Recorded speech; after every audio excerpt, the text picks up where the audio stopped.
Hello dear student, in this lecture we are going to discuss between the distinction between conductors, insulators and semiconductor. वैसे तो आपने ये topic 10th class में या 11th class में पढ़ा ही होगा, लेकिन for a quick review I am taking this lecture here. Conductors, insulators और सेमीकंडक्टर्स में डिफरेंस कंडक्टिविटी के बेस पे भी करेंगे हम और बैंड थ्योरी के बेस पे भी करेंगे. बैंड थ्योरी के बेस पे करने के लिए आपको बैंड थ्योरी के बारे में पता होना चाहिए. बैंड्स क्या होते हैं, कैसे डेवलप हुए, ये हम नेक्स्ट लेक्चर में करेंगे. इस लेक्चर में हम इनका डिस्टिंक्शन करेंगे on the basis of conductivity. Conductivity आप सभी ने 11th क्लास में या 10th क्लास में पढ़ा है.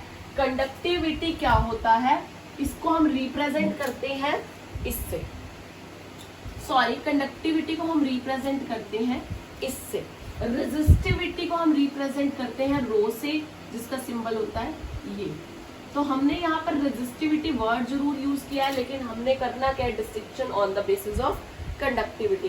Conductivity is just reciprocal of resistivity. 1/ρ is equals to sigma. ठीक है. अब यहाँ पर कई स्टूडेंट कंफ्यूज होते हैं इसकी यूनिट में. बहुत से स्टूडेंट्स को पता भी होगा और हो सकता है किसी को ना भी पता हो. कंडक्टिविटी के जो यूनिट होते हैं इसको हम रिप्रेजेंट किससे कर रहे हैं, सिग्मा से. कंडक्टिविटी की यूनिट है साइमन मीटर इनवर्स. ठीक है. और रेजिस्टिविटी की यूनिट होते हैं, सिंबल होता है रो, इसके यूनिट होंगे साइमन इनवर्स क्या होता है, ओम, मीटर इनवर्स मीटर. ठीक है. अब ये रेजिस्टेंस नहीं है, रेजिस्टेंस को तो आर से दिखाते हैं, जिसकी यूनिट क्या होता है, ओम होती है. ठीक है.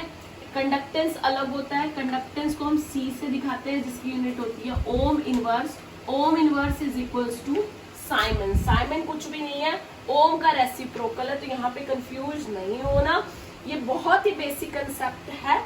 जिसको नहीं पता वो देख लेना, जिसको पता है वो स्किप करके आगे चलो बढ़ते हैं टॉपिक की तरफ. कंडक्टर, इंसुलेटर और सेमीकंडक्टर हमने पढ़ने हैं on the basis of conductivity. तो मैं बात करूं कंडक्टर्स की. सभी को पता है कंडक्टर्स क्या होते हैं. कंडक्टर्स वो मटेरियल है, वो सॉलिड मटेरियल बोल सकते हैं हम, वो मटेरियल्स हैं जो मैक्सिमम इलेक्ट्रॉन्स का फ्लो करते हैं, या हम ये बोल सकते हैं मैक्सिमम कंडक्टिविटी शो करते हैं. तो सिंपली मैं इसको न्यूमेरिकली लिखूंगी. इसकी कंडक्टिविटी जो होती है वो इस रेंज की होती है 10⁻² टू 10⁻8. अब इसके पीछे यूनिट क्या लिखूंगी, कंडक्टिविटी की यूनिट क्या है, साइमन मीटर इनवर्स. तो कंडक्टर्स वो मटेरियल है जिनकी कंडक्टिविटी इस रेंज के बीच में है. रेंज थोड़ी सी याद कर लेना, पेपर में कई बार क्वेश्चन दे देता है कि एक मटेरियल है जिसकी कंडक्टिविटी 10⁻³ है, तो बताइए वो कंडक्टर है या इंसुलेटर है इसके लिए. तो और इसकी अगर रेजिस्टिविटी की टर्म्स में हम बात करें, रेजिस्टिविटी इसकी होगी 10⁻² टू 10⁻8. रेजिस्टिविटी की क्या यूनिट है, ओम मीटर. लर्न करने में कोई दिक्कत नहीं होगी. 10⁻² से 8, -2 से -8. अब आप सभी को पता होगा बेस्ट कंडक्टर कौन सा है, ये तो आप 6-7 क्लास से पढ़ते आ रहे हैं. बेस्ट कंडक्टर जो हमें पता है वो क्या है, सिल्वर, Ag. इसके अलावा कंडक्टर्स के एग्जांपल है कॉपर, सिल्वर, एल्यूमिनियम. ये सब क्या है, हमारे कंडक्टर्स हैं. तो आगे बढ़ते हैं कंडक्टर्स के बाद इंसुलेटर्स पे.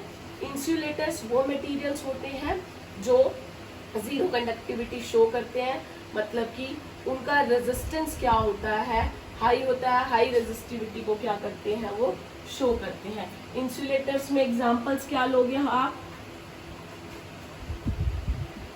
Would, plastic, putty etcetera. ऐसे ही इसकी कंडक्टिविटी की बात करें, इसकी कंडक्टिविटी होगी लेस देन 10⁻² और रेजिस्टिविटी होगी लेस देन 10⁻². ठीक है. ये इसकी कंडक्टिविटी और रेजिस्टिविटी है. आगे बढ़ते हैं सेमीकंडक्टर्स की तरफ. सेमीकंडक्टर्स क्या है, सेमीकंडक्टर वो मटेरियल हैं जो कंडक्टिविटी शो करते हैं in between conductor and insulator. Semiconductor वो मटेरियल है जिनकी कंडक्टिविटी होती है कंडक्टर्स और इंसुलेटर के बीच में। बेस्ट एग्जांपल है हमारे पास सेमीकंडक्टर के, हमारे पास एग्जांपल है सिलिकॉन और germanium. They are the pure form of semiconductor जिसका एटॉमिक नंबर होता है 14 और 32।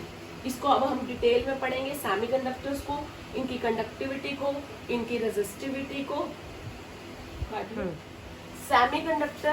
सेमीकंडक्टर वो मटेरियल है जिसकी कंडक्टिविटी क्या होती है, कंडक्टर्स और इंसुलेटर के बीच की होती है। इसकी कंडक्टिविटी न्यूमेरिकल फॉर्म रेंज क्या है, 10⁻⁻⁻⁵ to 10⁻⁴ यूनिट मैं आपको बता चुकी हूँ। रेजिस्टिविटी क्या होती है, resistivity is in the range 10⁻⁵ to 10⁻�0 ohm metre. ठीक है, यहाँ तक ये हमने बात करी कंडक्टिविटी और रेजिस्टिविटी। अब इस चैप्टर में हम क्या कर रहे हैं, सेमीकंडक्टर्स को डिटेल में पढ़ रहे हैं। तो जो सेमीकंडक्टर्स हैं, सेमीकंडक्टर्स को ब्रॉडली डिवाइड किया हुआ है इनकी अकरेंस फॉर्म में दो तरीके से। एक तो है इसकी एलिमेंटल स्टेट, दूसरा है कंपाउंड स्टेट। एलिमेंटल स्टेट क्या है, नाम से पता लग रहा है कि सेमीकंडक्टर एलिमेंटल स्टेट मतलब प्योर फॉर्म में, एलिमेंटल टेबल में किस फॉर्म में अवेलेबल होता है, it is the purest form of semiconductor. इसके एग्जांपल्स हैं सिलिकॉन और जर्मेनियम। आपने पीरियोडिक टेबल में देखा होगा सिलिकॉन और जर्मेनियम, इसका एटॉमिक नंबर होता है 14, इसका होता है 32। Pure form of the semiconductor is elemental form.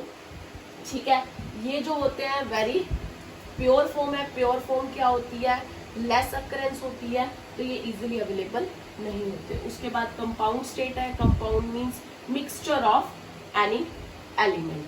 तो compound state further divided into 3 types,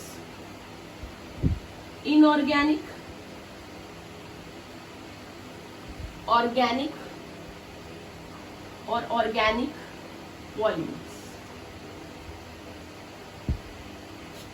ठीक है, इनऑर्गेनिक मिक्सचर है 2 का, लाइक इसमें एग्जांपल लूं मैं गैलियम आर्सेनाइड का, और भी बड़े सारे एग्जांपल है, यहाँ पर मैं एक एक एग्जांपल लेके चल रही हूँ। ऑर्गेनिक में एग्जांपल आता है एंथ्रासीन का, और इसमें पॉलीपायरोलिक का। ठीक है, और भी बहुत से एग्जांपल है, आपको नोट्स मिल जाएंगे, उसमें लिखने हैं। अब जैसे कि मैं बात करूं इनऑर्गेनिक की, इसमें हमने क्या लिया, 2 एलिमेंटल फॉर्म ली, उनको हमने कंपाइल किया और एक सेमीकंडक्टर बनाया। ये क्या है, इनऑर्गेनिक फॉर्म है, ये ऑर्गेनिक है, और ऑर्गेनिक पॉलीमर्स है। ये जो सेमीकंडक्टर मोस्टली यूज होते हैं वो है एलिमेंटल स्टेट और इनऑर्गेनिक। इनके ऊपर स्टडी अभी चल रही है, लेकिन इनकी डिटेल स्टडी अभी तक हमें नहीं मिली है। ऑल्दो इसके ऊपर रिसर्च चल रही है और काफी हद तक हो चुकी है, लेकिन इसका रिटन एक्सप्लेनेशन अभी हमारे पास नहीं है। तो अभी तक हम जो डिवाइसेस पढ़ रहे हैं इन दोनों के बेसिस पे पढ़ रहे हैं। इस चैप्टर में हम इन दोनों को ही डिस्कस करेंगे। अब इसके बाद अभी हमने इस लेक्चर में पढ़ा है इंसुलेटर्स, कंडक्टर्स और सेमीकंडक्टर के बीच में distinction on the basis of conductivity, जो आप पिछली क्लासेस में पढ़ चुके हैं। लेकिन अब हमने यहाँ पे क्या पढ़ना है, इन तीनों के बीच में distinction on the basis of band theory. इसलिए हमें बैंड थ्योरी पढ़नी पड़ेगी पहले। तो अब हम नेक्स्ट लेक्चर में क्या पढ़ेंगे, बैंड थ्योरी ऑफ सेमीकंडक्टर। इस यहाँ तक के नोट्स के लिए आप कमेंट सेक्शन में अपनी मेल आईडी सेंड कर सकते हैं, आपको रिटन नोट्स मिल जाएंगे। Thank you.